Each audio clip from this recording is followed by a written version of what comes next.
এইভাবে মাছ দিয়ে ডাল রান্না করবেন, যে কোনো মাছ, আর মাত্র 2 পিস মাছ দিয়ে ডাল রান্না করবেন।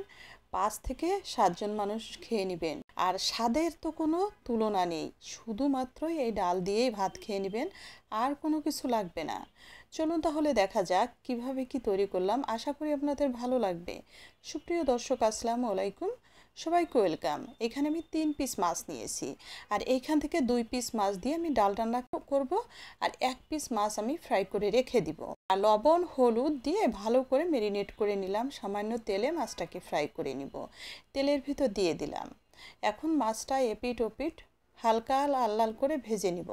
খেয়াল রাখতে হবে মাছটা যেন শক্ত হয়ে না যায়, সফট থাকে আর ভাজা হয়ে যায়, কাঁচা গন্ধটা না থাকে। দেখেন, এই যে এরকম যখন হয়ে যাবে মাছটা তুলে নিতে হবে। এই 2 পিস মাছ দিয়ে আমি ডাল রান্না করব, আর বাকি 1 পিস মাছ লাল লাল করে ফ্রাই করে রেখে দিয়েছি, ওটা এমনিতে খাওয়ার জন্য।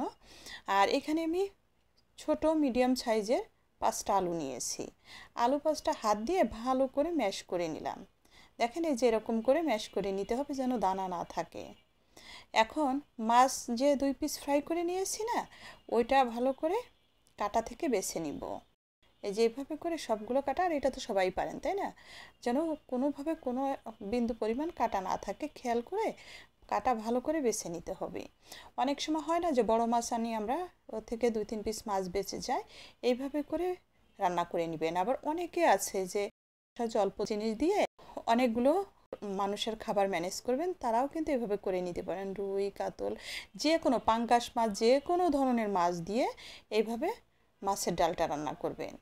এইখানে মাছগুলো খুব ভালো করে বেছে কড়াইতে দিয়ে আমি হাত দিয়ে খুব ভালো করে মিহি করে চটকে নিলাম, আর সাথে আলু দিয়ে সেমভাবে মাছ আর আলু একসাথে একদম মিশিয়ে ভর্তা ভর্তা করে নিলাম যেন দানা না থাকে। এখন একটু পানি দিয়েও খুব ভালো করে আবারও চটকে নিলাম। দিয়ে দিলাম স্বাদ অনুযায়ী লবণ। এখানে আমি 1 চা চামচের একটু বেশি লবণ দিয়েছি, আর দিয়েছি 1 চা চামচ হলুদের গুঁড়া। এখন সবটুকু খুব ভালো করে মিশিয়ে নিয়ে পানি অ্যাড করে দিলাম। ডালের যে পানিটা দিতে হয়, অর্ধেকটা পানি দিয়ে ভালো করে গুলিয়ে নিয়ে এখন বেশি করে পানি দিয়ে দিব। দেখেন, পরিমাণ মতো মানে আন্দাজ মতো দিতে হবে ডালের, এই পরিমাণ ঘনত্ব রাখতে হবে।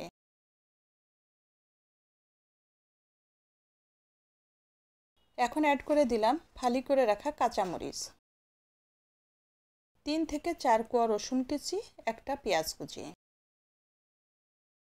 ডাল খুব ভালো করে ফুটিয়ে নিব।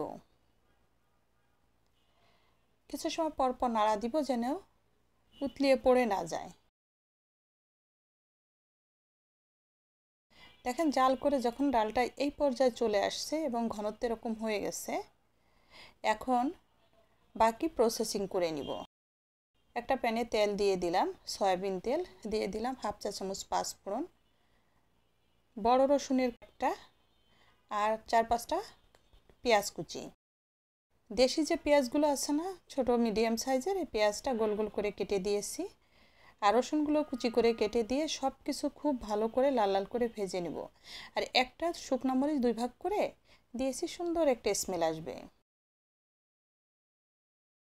খুব ভালো করে ভেজে ডালের ভিতর দিয়ে দিলাম। এখন আরও 3-4 মিনিট ডালটাকে ভালো করে ফুটিয়ে রান্না করে নিব। জানেন, এইটা যে এত টেস্ট হয়, আপনারা কিন্তু অবশ্যই ট্রাই করবেন। অনেক মাছের মাঝখান থেকে 2 পিস মাছ নিয়ে এইভাবে রান্না করে নেবেন। একদম ছোট বাচ্চা থেকে শুরু করে একদম বৃদ্ধ পর্যন্ত সবাই খুব মজা করে খাবে। অনেক সময় হয় না যে মেহমান আসছে, অনেক ধরনের আইটেম করছেন, তার সাথে এরকম একটা ডাল করবেন, সবাই কিন্তু অবাক হয়ে যাবে যে মাছের ডাল কিভাবে হয়। আর নিজেরা খাওয়ার জন্য যে কোনো সময় তৈরি করবেন, ভাত খেয়ে নেবেন সবগুলা শুধুমাত্র এই ডাল দিয়ে, আর কোনো কিছু লাগবে না। অসম্ভব মজার একটা রেসিপি আপনাদের সাথে শেয়ার করলাম। অবশ্যই আপনারা ট্রাই করবেন, যার জন্য শেয়ার করে রেখে দিবেন আপনার টাইমলাইনে, অন্যদেরও দেখার সুযোগ করে দিবেন এই রেসিপিটা। এবং যারা নতুন আমার পেজটা ফলো করবেন, ইউটিউব থেকে দেখছেন, চ্যানেলটা সাবস্ক্রাইব করবেন, একটা লাইক দিতে ভুলবেন না। কেমন হলো কমেন্টস করে জানাবেন। সবাই ভালো থাকবেন, সাথে থাকবেন। সবাইকে অসংখ্য অসংখ্য ধন্যবাদ সাথে থেকে দেখার জন্য। আল্লাহ হাফেজ।